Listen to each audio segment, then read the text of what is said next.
Howdy folks, and welcome back once again to the Bovington Tank Museum here in sunny England for Tank 100, a celebration and remembrance of the tank's first use in combat at the Battle of Flers-Courcelette on the 15th of September 1916, 100 years ago. I had a fantastic time at Tank 100, and I can highly recommend you do turn up at the Tank Museum for events like this. Smaller events that aren't Tankfest. I mean, you should turn up for Tankfest as well, because Tankfest's awesome, and if you can make it a Tankfest, you definitely should. But while Tankfest is undeniably the tank event of the year, the smaller events that the Tank Museum puts on, events like Tank 100, Tank Experience Day and Tiger Day, are definitely worth coming along for. You've got pretty much the same arena display of moving armour going on as you have at Tankfest, although the exact details of which vehicles are present are going to differ. But because there are less people that turn up for Tank 100, Tiger Day or Tank Experience Day than turn up for Tankfest, the museum itself is much less crowded. So you have a far better chance of actually getting an uninterrupted look at the kind of vehicles that you've actually turned up to see. And everybody's got their favourite machine that they want to see. In Rita's case, it's the A39 Tortoise, or as she refers to it, the Tortoise. I'm not entirely sure why it's French, but hey, there you go. What made Tank 100 different from the other events that the Tank Museum put on throughout the year is, of course, it's 100 years of the tank, and that, of course, means World War I. And the highlight of Tank 100 was a First World War battle reenactment, basically reenacting the Battle of Flers-Courcelette, although in slightly smaller scale because we only have one First World War tank that's in running order. And that, of course, means you're going to need some battle reenactors, and these chaps here are the Gordon Highlanders. I was actually supposed to be taking part in the battle reenactment with them. They had a kilt and a rifle for me and everything, and then I realised, well, that's going to make it difficult for me to film, so instead I just let them get on with it. One of the benefits of being the Bovington Tank Museum is that, well, you're in Bovington. It's the home of the British Army Armoured Centre, and so there's usually no shortage of British Army armoured vehicles keen to show off their stuff. And Tank 100 began in the morning with that very thing, British Army armoured vehicle display. Led as usual by the Challenger 2 at the front, but accompanied by the whole array of current British serving armoured vehicles. Scimitars, Mastiffs, you name it, they were pretty much all there.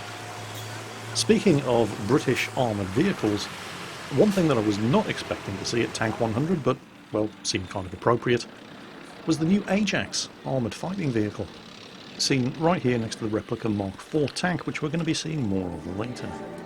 Contrary to popular belief, this is not a replacement for the Warrior infantry fighting vehicle, although it does look a lot like one. This is in fact a replacement for the British series of combat reconnaissance vehicle tracked, or scout vehicles, machines like the Scimitar and the Scorpion. Now, my first reaction on seeing the Ajax was, bloody hell, this thing's huge. It's twice the size of the machines that it's going to replace. Now, I'm no tank designer, but to a layman, looking at the size of this thing, and the turreted version seen here with a 40mm cannon in the turret there, it's quite a tall vehicle, and it seems like it's going to be difficult to hide. Kind of alarming also is, well, you can see the reactive applique armour that's been bolted onto the sides there. When this thing's been fully equipped for war, with all the kit and caboodle that it's going to need to survive in a high-threat environment, it can weigh anything up to 42 tons. Or to put that another way, too heavy to be airlifted by the Royal Air Force. Crew consists, well, anything up to 6 people. Commander, driver, and 4 mission specialists. These are the guys that are going to be working the electronic systems that this thing is absolutely jam-packed full of. Leaving aside the sheer size of Ajax for the moment, it is remarkably well equipped with sensors. Just a cursory glance around the exterior of the vehicle reveals more sensor apertures than you can shake a stick at. And it's being built by General Dynamics, which means British Aerospace have absolutely nothing to do with it, which means that there's a reasonable chance that it might actually work more or less as advertised, arrive within 10 years of the delivery date, and not cost 4 times the estimated budget. By the way, if anybody from Obsidian Entertainment is watching this video, and they're taking notes for Armoured Warfare, you're welcome. During the lunch break and after the British Army display in the morning, we went to take a look at the vehicles that were going to be rolled out for the armour display in the afternoon. And I found that another benefit of attending a smaller event like Tank 100 is that, well, it's a lot more intimate. Because there are less people there, if somebody does come up and say hello, and wants to stop for a chat, I can afford to actually spend a few minutes with them, rather than just a quick hello, pose for a selfie, and then wheel them off and drag the next person from the queue of 100 who are patiently waiting to say hello. And I do like that about smaller events like Tank 100 and Tiger Day and Tank Experience Day, because I do actually enjoy, meeting you guys. And I feel like I'm cheating you at an event like Tank Fest, where I can spare no more than a minute for each person who's waiting in line to see me. One of the other good things about visiting a tank museum, as opposed to, well, just about any other kind of museum, is that while they don't want you climbing all over the vehicles, because you might fall off and hurt yourself, they don't really care if people walk up to them and stick their grubby hands all over them. They're tanks after all. They're designed to take a lot more punishment than can be inflicted by a curious 7-year-old. And then, of course, we came to the Leopard C2, the tank that Rita wasn't really much of a fan of until she heard it moving next to her at Tiger Day this year.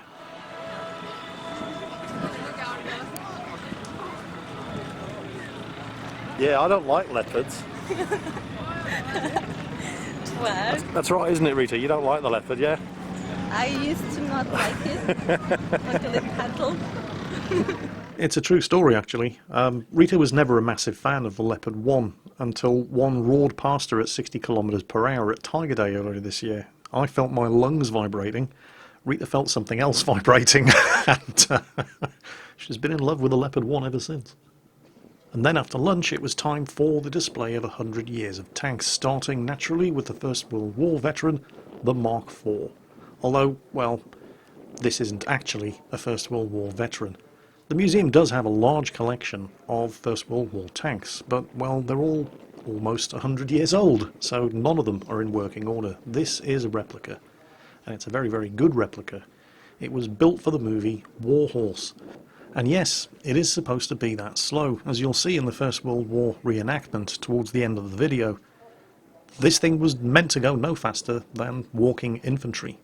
It was there to provide cover for the infantry, so the infantry could exploit the gaps punched through the German trench lines by the tanks.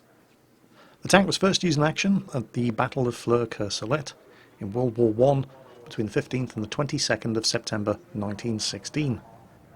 Unfortunately, they were rushed into action in insufficient numbers to prove decisive. However, Field Marshal Douglas Haig was sufficiently impressed with the tank that he ordered 1,000 of them built for the army.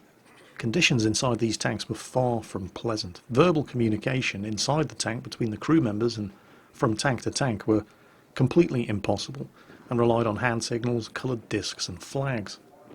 Carbon monoxide fumes from the engines rendered several of the tanks ineffective, as the crews simply collapsed from carbon monoxide poisoning.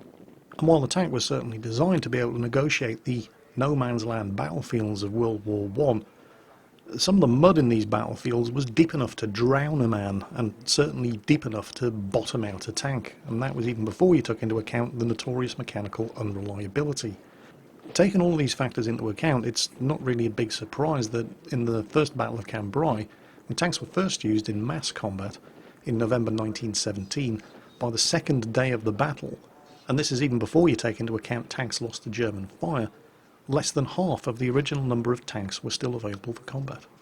Nevertheless, those tanks did acquit themselves well. Unfortunately, so did the Germans, and rapid reinforcements and counterattacks soon made up all of the territory that had been gained by the British on the first few days of the battle. So that was the Mark IV. Next up, I'm going to shut up for a few minutes, because part of the experience isn't just seeing these tanks driving around, but it's hearing the noise that they make. So I'm going to crank up the volume and shut my mouth and just let you enjoy the sound of these machines as they roar around the arena, starting with the Mark I Matilda. British Expeditionary Force actually took these things to France in World War II, believe it or not. Braver men than I am.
Next up, we were treated to a First World War replica aircraft flyby. Now, unfortunately, this was supposed to coincide with the First World War battle reenactment, which was happening at the culmination of Tank 100. Unfortunately, the aircraft had been finding significant headwinds all the way down to Bovington, and so they were starting to run low on fuel. So, rather than risking them falling out of the sky and into the crowd during the middle of the First World War battle reenactment, they decided to go ahead right before the First World War battle. And that's what we were treated to next. Now, unfortunately, the viewing area, where all the press and I had set up our cameras, didn't have the greatest view of the aircraft. There were a lot of trees in the way, which made it very frustrating trying to get decent shots of the flybys. So I've done the best that I can, and I hope you enjoy it anyway.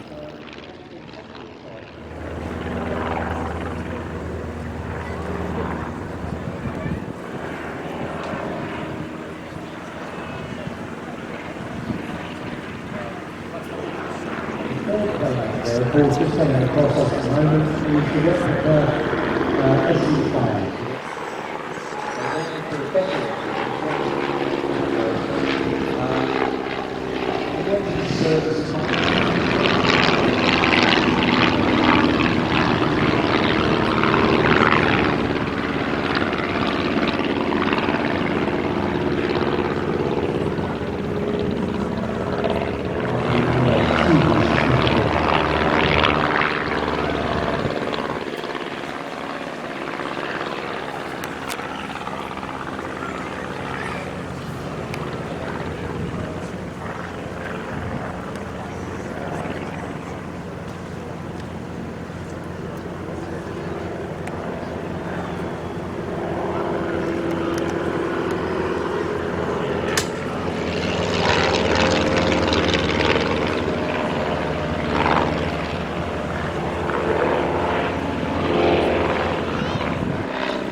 So the First World War flying display came a little bit earlier than anticipated, but with that out of the way, it was time for the First World War battle reenactment.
And so that was pretty much it for Tank 100 at the Bovington Tank Museum. Pretty much, but not completely.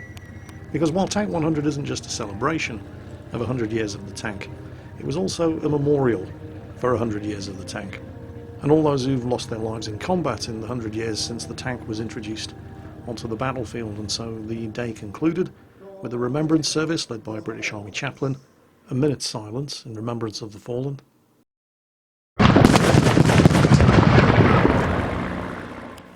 and the release of a few thousand poppies. And that was it for Tank 100.